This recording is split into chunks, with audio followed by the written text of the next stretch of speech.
Why women are more susceptible to Alzheimer's.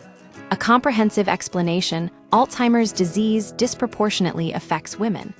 Roughly 2 out of every 3 Americans with the condition are female. While longer lifespans have historically been cited as the primary reason, recent research reveals a far more complex picture.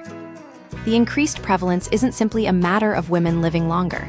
It's rooted in a confluence of biological, hormonal, and social factors that make them uniquely vulnerable.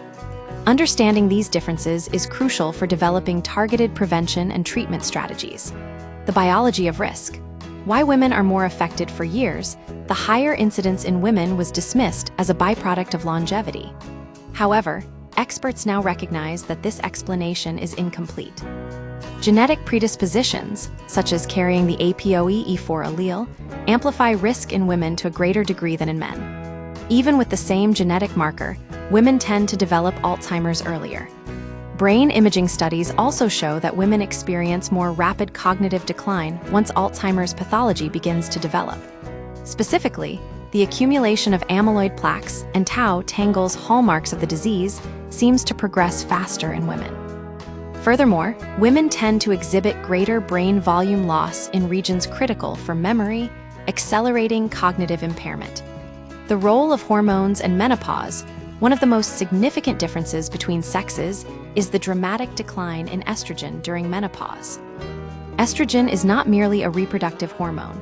It acts as a master regulator throughout the body, including the brain. Declining estrogen levels disrupt the brain's memory systems, potentially creating a window of vulnerability to Alzheimer's pathology. The loss of estrogen also alters immune function and stress responses, further exacerbating risk. Fluctuations in estrogen can disrupt sleep through hot flashes and night sweats, which itself is a known risk factor for cognitive decline. Women experiencing menopause may also face increased rates of depression and anxiety, conditions that independently contribute to Alzheimer's development. While hormone therapy may offer some protective benefits if started early in menopause, later initiation is linked to increased risk. This highlights the importance of timing when considering hormonal interventions. Immune response and inflammation. Women tend to mount stronger immune responses, but recover less efficiently than men. This is especially relevant in Alzheimer's, where chronic neuroinflammation drives disease progression. The brain's inflammatory response to amyloid and tau buildup doesn't resolve as effectively in women, potentially creating a vicious cycle that accelerates pathology. Modifiable risks. Where women face disadvantage beyond biological factors, women are more likely to encounter modifiable risk factors linked to Alzheimer's. These include depression, more common in women, increasing their baseline risk. Low education, historically more prevalent among women, though this gap is closing. Physical inactivity, women, on average, exercise less than men. Diabetes, the impact of diabetes on brain health is greater in women than men. Sleep apnea, emerging research suggests a stronger link between sleep apnea and dementia risk in women. However, some studies indicate women benefit more from lifestyle interventions like cognitive training, healthy diets, and regular exercise. This suggests that targeted lifestyle changes could be particularly impactful for female brain health.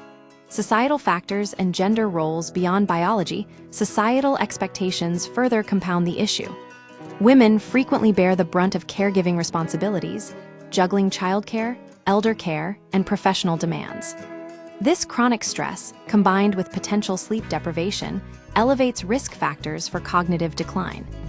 Healthcare providers must recognize these systemic pressures when counseling women about Alzheimer's prevention. Lifestyle changes are more challenging when time and mental resources are limited. What can women do? While certain risks are unavoidable, many can be mitigated. Prioritizing cardiovascular health, staying physically active, managing stress, and addressing conditions like depression and sleep apnea are crucial. Early intervention is key.